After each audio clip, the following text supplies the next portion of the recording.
शनिदेव कब विनाश लाते हैं।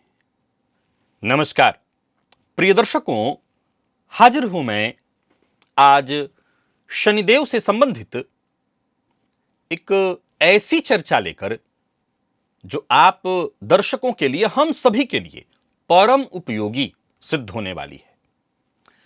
प्रारंभ की जो लाइन थी वो मेरे कई दर्शकों को हो सकता है बुरा लग जाए। मैं भी न शनिदेव को बुरा लगाना चाहता हूं न आपको, परंतु चलिए जैसे जैसे कार्यक्रम में आप आगे बढ़ेंगे, जिनकी कुंडली में यह स्थिति नहीं है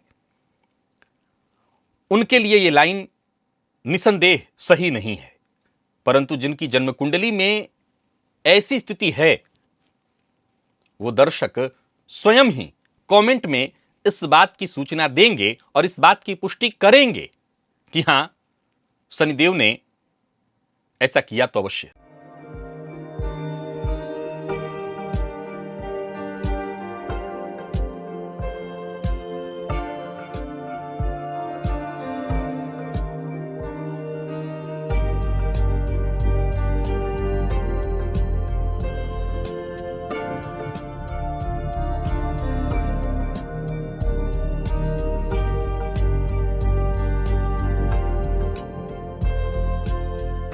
प्रिय दर्शकों, शनिदेव को न्याय प्रिय ग्रह कहा गया है, ये तो आप जानते हैं। ये व्यक्ति के कर्मों के हिसाब को रखते हैं अपने पास और उसी के हिसाब से फल देते हैं। शनिदेव विलंब करते जरूर हैं, लेकिन देते हैं और जरूर देते हैं। यदि व्यक्ति सही कर्म करे तो शनिदेव उसे राजा बना देते हैं।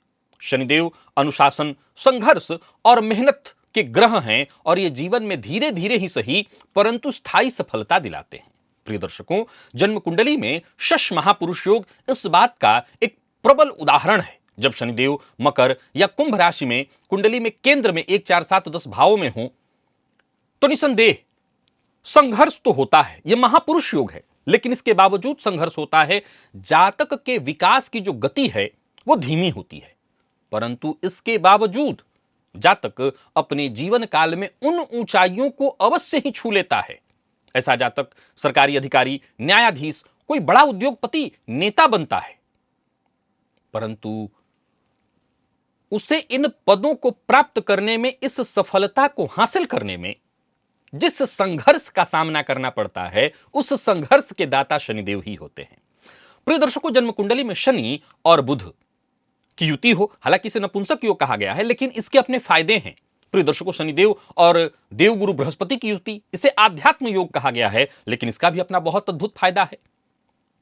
शनिदेव देवगुरु के साथ जब मजबूत स्थिति में होते हैं, बुध के साथ मजबूत स्थिति में होते हैं, तो ऐसा जातक विद्वान, लेखक, शोधकर्ता या कोई बड़ा प्रशासनिक अधिकारी बन सकता है।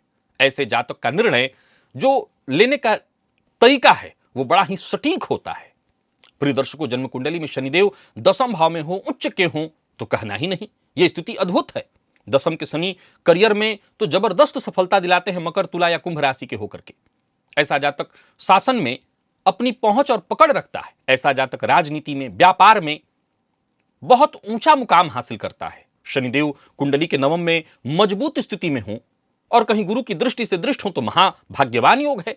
जन्म कुंडली के नवम में भी शनि देते सब कुछ हैं, गति धीमी होती है, मूलतः जातक को आध्यात्म की ओर धकेलते हैं, लेकिन फिर भी अगर उसकी चाहत केवल और केवल भोग की है, ऐश्वर्य की चाह है, तो वो भी शनिदेव देते हैं। और ऊपर से शुभ ग्रह से दृष्ट हो, जैसे देवगुरु बृहस्पति, शुक्र या बुध से, तो सब कुछ जातक को प्राप्त होता है। ऐसे जातक का समाज में अत्यधिक सम्मान होता है, ऐसे जातक को सफलता मिलती है। यह योग आध्यात्मिक गुरु, न्यायाधीश, उच्च पदस्थ व्यक्तियों की कुंडली में देखने को मिलता है। परंतु अब आते हैं आज के विषय पर। शनिदेव कब विनाश लाते हैं। प्रिय दर्शकों, शनिदेव की जो तुलना है वो भोलेनाथ से की गई है महादेव से, और महादेव के किस स्वरूप से? प्रलयंकारी स्वरूप से, जो प्रलय लाने वाले हैं। शनिदेव हर भाव में अलग अलग प्रभाव डालते हैं, बहुत अच्छा प्रभाव भी देते हैं, लेकिन कुछ ऐसे भाव भी हैं जहां ये अत्यधिक कष्टकारी हो सकते हैं। आप चाहें तो विनाश शब्द को हटाकर कष्टकारी शब्द रख सकते हैं। उदाहरण शुरुआत है जन्म कुंडली का अष्टम भाव। इस भाव की चर्चा मैं हमेशा किया करता हूं और एक लाइन कहा करता हूं कि जन्म कुंडली के अष्टम में शनिदेव हैं तो ये तय है कि जातक की आयु वृद्धि हो जाएगी, लेकिन पग पग पर शनिदेव परीक्षा लेते हैं। अष्टम भाव में शनि आकस्मिक घटनाओं को, गुप्त शत्रुओं को, दुर्घटनाओं को जागृत कर देते हैं, क्योंकि ये भाव ही इन चीजों का कारक है। और यहां शनिदेव यदि स्थित हों और ऐसे शनिदेव राहु, केतु या मंगल से किसी तरह प्रभावित हो जाए, नीच के हो जाए, तो जातक को अचानक बड़े नुकसान, दुर्घटनाएं, कोई बड़ी सर्जरी, मानसिक तनाव का सामना तो करना ही पड़ता है। यह उस जातक के लिए विनाश की स्थिति होती है। शनि की महादशा इत्यादि में ऐसी स्थिति के शनि तो जातक को लगातार संघर्ष दे देते हैं। जातक मानसिक रूप से इतना जूझता है, इतना दबाव झेलता है कि अंततोगत्वा दबाव झेलने की उसकी शक्ति ही जवाब दे जाती है। यदि जन्म कुंडली के अष्टम में शनिदेव इन्हीं ग्रहों से दृष्ट या युक्त और विशेष करके मूल, ज्येष्ठा या आश्लेषा नक्षत्र में हो, यानी एक केतु का नक्षत्र और दो बुध का नक्षत्र, तो जातक को बार बार मानसिक, शारीरिक और आर्थिक हानि झेलनी पड़ती है। प्रिय दर्शकों, जन्म कुंडली का 12वां भाव, यहां पर भी शनिदेव यदि हो तो यह भाव किस चीज का है? तो खर्च का है, हानि का है। विदेश यात्रा का भी यह भाव प्रतिनिधित्व करता है। जब यहां पर शनिदेव स्थित हो तो व्यक्ति का जो धन है वो बिना किसी खास कारण से व्यर्थ में व्यय होने लगता है। बार बार ऐसी परेशानियां उत्पन्न होती हैं जिसमें न चाहते हुए भी उसे धन अपना खोना पड़ता है। और ऊपर से ऐसी स्थिति में अगर शनि के साथ राहु केतु का संबंध हो जाए तो व्यक्ति को न्यायालयीय मामले में, यानी कोर्ट कचहरी से संबंधित मसलों में जूझना पड़ता है। अस्पताल, जेल, इन सब चीजों को लेकर के मानसिक तनाव उसे झेलना ही पड़ता है। यदि शनिदेव कुंडली के 12वें भाव में हो और ऐसे शनि राहु शनि से युक्त हो और उस अवस्था में अगर शनिदेव स्वयं के नक्षत्र पुष्य में हो, अनुराधा में हो या उत्तराषाढ़ा में हो, तो 2 नक्षत्र तो उन्हीं के हैं। प्रिय दर्शकों, ऐसे जातक को धन हानि, मानसिक विकार, विदेश में अपमान तक झेलना पड़ता है। अब जरा ध्यान से सुनिए और समझने का प्रयत्न करिए कि क्या यह योग इतना खराब है? हां, है। इस योग का दुष्प्रभाव आम जीवन पर है, अगर आप केवल और केवल भोगात्मक बात कर रहे हैं तब। लेकिन अगर वो जातक ये कह रहा है कि नहीं, मेरी चाहते ही नहीं है, मैं किसी चीज को लेकर के कोई मन में कल्पना नहीं रखता, कोई चाहत मेरी नहीं है, तो फिर विश्वास मानिए, ये योग इतना दुष्प्रभावी नहीं है। ये जो 12वें में मैंने चर्चा की शनिदेव की, शनिदेव के नक्षत्र में, ये आध्यात्मिक दृष्टिकोण से बहुत अच्छा है। प्रिय दर्शकों, जन्म कुंडली का 4th भाव, ये भाव आपकी माता का है, आपके सुखों का है, आपके मित्र का है, आपकी मानसिक शांति का है। जब शनिदेव 4th भाव में और ऐसे शनिदेव राहु केतु या मंगल से युक्त हों, दृष्ट हों, तो जातक का पारिवारिक जीवन जो है अशांत हो जाता है। माता के साथ उसके संबंध खराब हो जाते हैं, घर में हमेशा अशांति बनी रहती है। ऐसे व्यक्ति को कितना मानसिक तनाव होता है ये उससे जाकर के पूछिए। और ऐसी स्थिति में कहीं उसकी कुंडली में चंद्रमा कमजोर हुआ तब तो फिर उसके लिए ये शब्द कहां गलत है कि विनाश की स्थिति है, क्योंकि वो हमेशा डिप्रेशन का शिकार होगा। अकेलापन उसके जीवन में इतना बढ़ जाएगा कि वो चैन से जी ही नहीं पाएगा। प्रिय दर्शकों, शनिदेव शनि राहु के साथ जब युति बनाते हैं तो बेहद नकारात्मक परिणाम देने लगते हैं। हालांकि मेरे ही द्वारा बताए सूत्रों में शनि राहु का संबंध भी कई मामलों में बहुत अच्छा है, परंतु ये जातक को गलत निर्णय कराना, धोखा दिलाना, मानसिक अशांति लाना, और जब ऐसी स्थिति में इन्हीं ग्रहों का संबंध कुंडली के 6ठे, 8वें, 12वें भाव में हो तो जातक को कानूनी उलझनों में डाल देना, मानसिक बीमारियों का होना, दुश्मनों से परेशान होना। इस योग के चलते जातक जीवन काल में बार बार संघर्ष में फंस जाता है, धोखे का शिकार होता है। जिस पर वो भरोसा करता है उसी से धोखा मिल जाता है।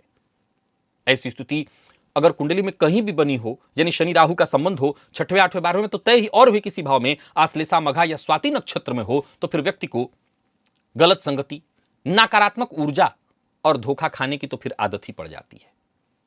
शनि केतु की युति, अज्ञात भय, यह एक अलग सा ही योग है कि जातक अगर आध्यात्मिक हो जाए, साधु हो जाए, संत हो जाए, परिवार त्याग दे, तब तो बात अलग है। नहीं तो बाकी मामलों में मन में भ्रम, तनाव, अज्ञात शत्रुओं को लेकर के भय बना रहता है। ऐसा जातक बिना किसी ठोस वजह के भी जीवन में परेशान होता है, नुकसान झेलता है। एक उदाहरण से देखिए, आपकी गाड़ी रोड के किनारे खड़ी थी, आपकी गाड़ी रोड के किनारे खड़ी थी, 2 सांड लड़ते हुए आए और आपकी गाड़ी को कुचल के चले गए। आपने इसमें क्या गलती की थी? साइड में भी खड़ा किया था, आपने कोई कानून भी नहीं तोड़ा, बेवजह की ये परेशानी थी। कुल मिलाकर के ऐसी ऐसी परेशानियां उत्पन्न करते हैं जिसका कोई मतलब ही नहीं। ये योग कई बार विवाह में, वैवाहिक जीवन में व्यक्ति को बार बार कठिनाइयों में डालता रहता है।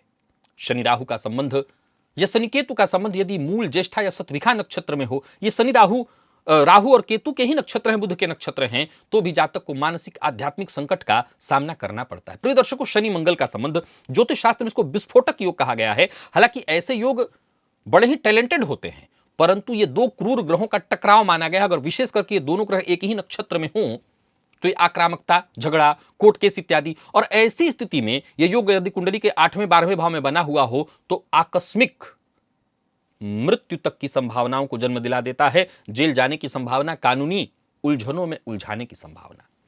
विशेष करके ये मंगल के ही नक्षत्र अर्थात मृगशिरा, धनिष्ठा या राहु के नक्षत्र में हो तो जातक बेहद क्रोधी, उग्र स्वभाव का, उग्र प्रवृत्ति का बन जाता है। आप जानते हैं शनि चंद्रमा का प्रभाव ये विषयोग है। शनि की युति चंद्रमा के साथ विशेष करके जन्म कुंडली के 4, 8वें 12वें भाव में हो, एक ही नक्षत्र में हो तो ऐसा जातक, और यहां ध्यान रखिएगा इन सभी योगों में एक ही बात का आपको ख्याल रखना है कि जब ये युति हो किसी एक ही भाव में हो, एक नक्षत्र में हो, पर किसी शुभ ग्रह से दृष्ट न हो, तो इस योग का, इस दुर्योग का दुष्प्रभाव इतना ज्यादा बढ़ जाता है कि जातक फिर जूझने लगता है। जातक अकेलेपन का शिकार, जीवन में अत्यंत कठिनाइयों को झेलने लगता है। ऐसे जातक का जो आत्मविश्वास है वो कमजोर हो जाता है, उसका मानसिक तनाव बढ़ जाता है। शनि चंद्रमा का संबंध यदि पुनर्वसु, श्रवण या रोहिणी नक्षत्र में हो तो रिश्तों में बार बार समस्याएं उत्पन्न होने लगती है। बार बार अपनों से ही धोखा, बार बार अपनों से अपमान उसको झेलना पड़ता है, अपनों के कारण उसे अपमान झेलना पड़ता है। प्रिय दर्शकों, शनिदेव की यह भयंकर स्थिति क्या विनाश की स्थिति नहीं मानी जाएगी? जिनकी कुंडली में है वो अवश्य कमेंट में बताएं कि क्या, क्योंकि बहुत से लोग ऐसे हैं जो विनाश शब्द को बुरा मानेंगे। तो मैं यही कहूंगा कि जिनके साथ ऐसा हो रहा है वो इसकी पुष्टि कर दें। अब मैं उपाय बताने जा रहा हूं। आज शनिवार के शनि के देव के लिए ही उपाय चर्चा है राशिफल में भी, और पुनः आप दूसरे वीडियो में देख रहे हैं। 7 लौंग शनिवार के दिन और एक कपूर की टिकिया लेकर के चले जाइए हनुमान जी के मंदिर में, और कपूर जला करके उसी के ऊपर 7 लौंग डाल दीजिए। जल जाए तो थोड़ा सा उसका राख अपने माथे पर लगाइए। प्रिय दर्शकों, शनिवार की सुबह सरसों की तेल में 2 बूंद शहद डाल करके और पीपल पेड़ की जड़ के पास नीचे जला दीजिए। शनिवार को गंगा जल में काला तिल, थोड़ा काला सरसों और 1 चुटकी काली हल्दी। अब काली हल्दी का प्रयोग मैंने प्रारंभ में थोड़ी देर पहले राशिफल में भी बताया, फिर दोहरा रहा हूं कि काली हल्दी पिसी हुई अगर हो, नहीं हो तब तो फिर सामान्य वैसे काली हल्दी ही शनिदेव को प्रभावित करता है। काली हल्दी को पीसकर उस स्नान के जल में डालकर अगर उससे स्नान करें, अथवा राशिफल में भी शनिदेव को ठीक करने का जो मैंने उपाय बताया था वो उपाय अगर आप कर लें तो इस तरह की परेशानियों से आप बच सकते हैं। कुल मिलाकर के शनिदेव का ही आज कार्यक्रम रहा, चाहे वो राशिफल हो या अब। आप इन दोनों ही विषयों को देखें, और शनिदेव अगर आपकी कुंडली में ऐसी स्थिति में है तो इनसे बचने का प्रयास, जो उपाय मैंने बताया है उन उपायों को अवश्य करिए, बचने का प्रयास करिए। मुझे इजाजत दीजिए, पुनः मुलाकात होगी। और आपकी कुंडली में ऐसा है और आपके साथ ऐसी परेशानियां हो रही है तो कमेंट में अवश्य बताइए। पुनः मुलाकात होगी, तब तक के लिए नमस्कार।